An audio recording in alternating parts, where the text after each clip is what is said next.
आपने देखा हुआ है। अब ये क्या बन जाएगा, A inverse is equal to ये A D minus B C, ये डिटर्मिनेंट ऑफ मैट्रिक्स ए है, तो आप लिखेंगे इसको 1/a determinant of matrix A, और D B minus B minus C A, ये आप फाइंड कर चुके हैं कि ये मैट्रिक्स का क्या कहलाता है, एडजॉइंट ऑफ, ठीक है, एडजॉइंट कहलाता है। तो आप लिखेंगे A inverse is equal to 1/, determinant of A into adjoint of A, जैसे ये इस मैट्रिक्स का क्या कहलाता है, इन्वर्स। किस तरह आपने फाइंड करना है, आपको एक मैट्रिक्स गिवन होगी, आपने सबसे पहले उसका डिटर्मिनेंट फाइंड करना है, सेकंड नंबर पे आपने उसका एडजॉइंट फाइंड करना है, और उनको 1/, determinant of A into adjoint of A, एक आपको एक मैट्रिक्स मिलेगी जो उसकी इन्वर्स मैट्रिक्स कहलाएगी। नेक्स्ट एग्जांपल नंबर 4 में देखते हैं हम, find A inverse if A is equal to 5 3 1 1 and verify that a inverse a ये इक्वल है। हमने वेरीफाई भी करना है, सबसे पहले हमने इसका इन्वर्स फाइंड करना है। तो इन्वर्स फाइंड करने के लिए आपने दो चीज़ें फाइंड करनी होती हैं, एक डिटर्मिनेंट उसका और दूसरा एडजॉइंट ऑफ ए। तो डिटर्मिनेंट क्या आएगा इसका डिटर्मिनेंट आएगा आपके पास, यहाँ पे एवेल्यूएट किया हुआ है 2, और इसी तरह क्योंकि इसका determinant is not equal to 0 है, तो इस तरह हम इसका जो इन्वर्स है वो फाइंड कर सकते हैं, ठीक है। ये आ जाएगा 1/2, और आपने इसका जो एडजॉइंट ऑफ है वो क्या बनेगा 1 5, इसकी जो मेन डायगोनल एंट्रीज है इसको चेंज करेंगे, ये 5 की जगह 1 आ जाएगा और 1 की जगह 5, और 3 और -1 की आपने साइन चेंज करनी है। तो ये बन जाएगा 1/2 इंटू मैट्रिक्स ऑफ 1 -3 -1 5। अब आपने क्या करना है, 1/2 को मल्टीप्लाई करना है, तो ये आपके पास इस ए इन्वर्स आ जाएगा। अब आपके पास मैट्रिक्स ए है और उसका इन्वर्स है, उनको मल्टीप्लिकेशन करना है, यानी इस तरह ए इंटू मैट्रिक्स ए का प्रोडक्ट, और आपने एक मैट्रिक्स फाइंड कर लेनी है। सिमिलरली आपने ए इन्वर्स यानी कि इनकी पोजीशन चेंज करनी है। पहले आपने मैट्रिक्स ए और उसका इन्वर्स मल्टीप्लाई किया, अब आपने मैट्रिक्स ए का इन्वर्स और मैट्रिक्स ए मल्टीप्लाई करनी है। फिर आपने देखना है क्या इसका जो आंसर है वो आइडेंटिटी मैट्रिक्स यानी कि इक्वल आ रहा है। अगर इक्वल आ रहा है तो आप क्या कहेंगे, ये वेरीफाई हो गई कि hence left hand side is equal to right hand side. अब नेक्स्ट है, आपने एक evaluate the determinant of 3x3 matrix. आपको एक 3x3 मैट्रिक्स गिवन है, आपने उसका डिटर्मिनेंट कैसे फाइंड करना है, the determinant of matrix A using the result 5 of the, यहाँ पे जो हमने ऑलरेडी देखा है कि इसका डिटर्मिनेंट 2x2 के केस में, उसी तरह हम यहाँ पे भी इसका 3x3 का फॉलो करेंगे। दैट इज़ ए का जो डिटर्मिनेंट है ये जनरली यहाँ पे लिखा हुआ है A11 M11 minus A12 M12 plus A13 M13 wicket. यहाँ पे क्या होगा, A11 क्या है, इसका फर्स्ट एलिमेंट है, ये जो 1 लिखा हुआ है, ठीक है, मैट्रिक्स का फर्स्ट एलिमेंट। और M11 क्या है, इसे हम कहते हैं मैनर कोफिशिएंट। मैनर कोफिशिएंट कैसे फाइंड करते हैं, M11 होगा ये जैसे ये है, यानी कि फर्स्ट रो और फर्स्ट कॉलम पे जो एलिमेंट होगा वो ये जैसे 1 है, आपने ये वाली जो रो है और ये वाला कॉलम आपने छोड़ देना है, ठीक है। M11 क्या आएगा आपके पास, ये यहाँ पे लिखा हुआ है कि 1 इंटू ये बन जाएगा, देखें ना, ये वाली रो और ये वाला कॉलम जब आप एक्सक्लूड कर देंगे तो ये बन जाएगा, बाकी क्या बचेगा आपके पास, डिटर्मिनेंट ऑफ 3 1 -3 2 जैसे ये लिखा हुआ है। उसके बाद आपने -A12 क्या है, ये है आपके पास A12 फर्स्ट रो और सेकंड कॉलम -2, और इसी तरह आपने क्या लिखना है, इसका ये वाली रो और ये वाला कॉलम आपने छोड़ देना है, ठीक है। तो बाकी बचेगा -2 1 4 2। तो इस तरह आपके पास प्लस 13 क्या है, ये 3 है, तो आपने क्या करना है, ये वाला कॉलम और ये वाली रो छोड़ देनी है, तो बाकी क्या बचेगा -2 3 4 -3। तो ये आपके पास इस तरह M13 यानी कि मैनर कोफिशिएंट आ गया।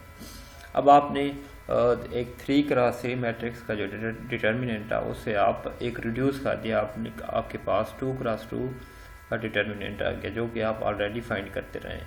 ठीक है, अब आपने क्या करना है, इसका डिटर्मिनेंट फाइंड करना और उसको करस्पॉन्डिंग नंबर्स के साथ मल्टीप्लाई करते जाना है, तो आपके पास इसका जो आंसर आएगा वो -25 आ जाएगा।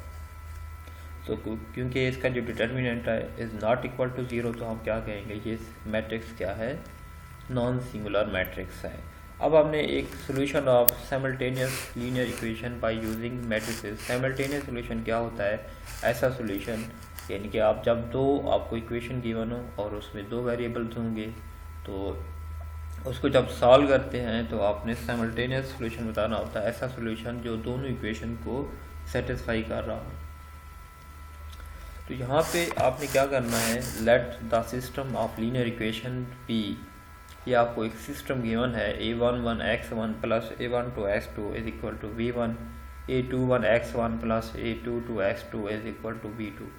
सिस्टम गिवन है where a11 a12 a21 a22 b1 and यहाँ पे b2 आएगा और रियल नंबर्स। यहाँ पे जैसे आपके पास यहाँ पे आपको गिवन हो 2x1 plus 3x2 is equal to 0, नीचे 4x2 plus 5x2 is equal to 0। ये इस तरह के आपके पास a11 ये सारे क्या हैं, रियल एंट्रीज हैं।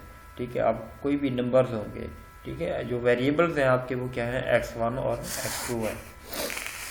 The system 1 can be written in the matrix form as, आप इसकी मैट्रिक्स फॉर्म किस तरह लिखेंगे, ये आप लिखेंगे in the form of ax is equal to b। यहाँ पे a क्या होगा, a आपके कोफिशिएंट ऑफ मैट्रिक्स, यहाँ पे जैसे a11 है, a12 है, a21 है, a22, ये आपके पास कोफिशिएंट ऑफ मैट्रिक्स कहलाती है। और इसमें जो वेरिएबल्स होंगे x1 x2, ये इसको हम x कह रहे हैं, और इज इक्वल टू यहाँ पे जो कांस्टेंट्स होंगे यानी कि जो सोल्यूशन, ये हम इसको क्या कह रहे हैं, सेट ये मैट्रिक्स b, जो कि कॉलम मैट्रिक्स कहलाती है। अब यहाँ पे अब अगर आप दोबारा मल्टीप्लाई करेंगे मैट्रिक्स A को x के साथ, तो आपको वही एक सिस्टम आपको मिलेगा।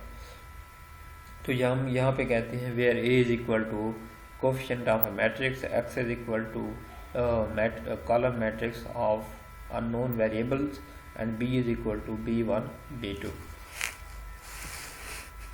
अब यहाँ पे हम क्या कर रहे हैं कि हमने फाइंड क्या करना है, हमने फाइंड करना है x1 और x2। सबसे पहले क्या, if determinant of a is not equal to 0 then a inverse exist, so equation 2 gives.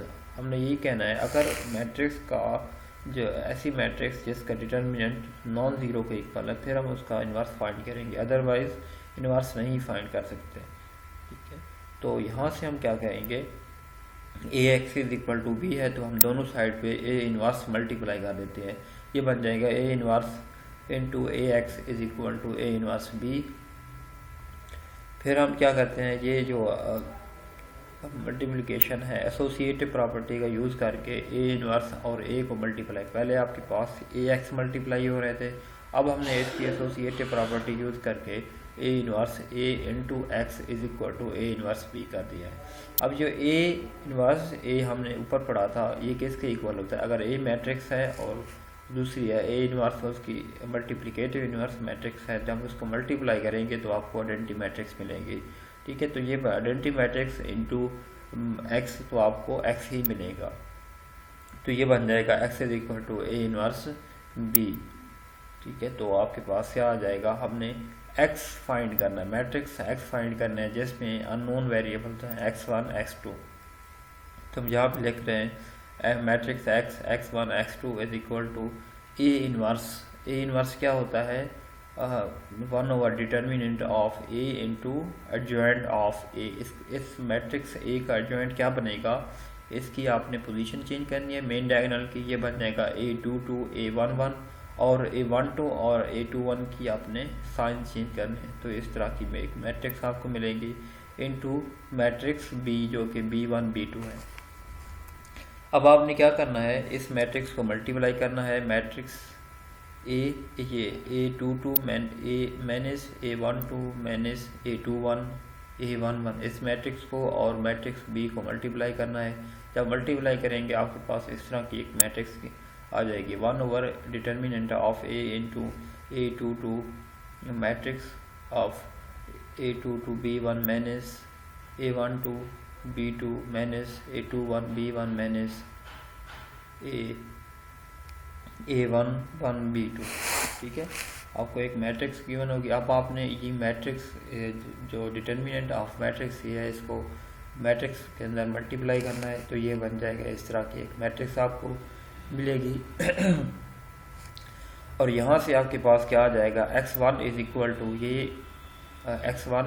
To ये जो फर्स्ट आपके पास एलिमेंट है ये इसके इक्वल आ जाएगा, और इसी तरह जो x2 है ये सेकंड एलिमेंट के इक्वल आ जाएगा।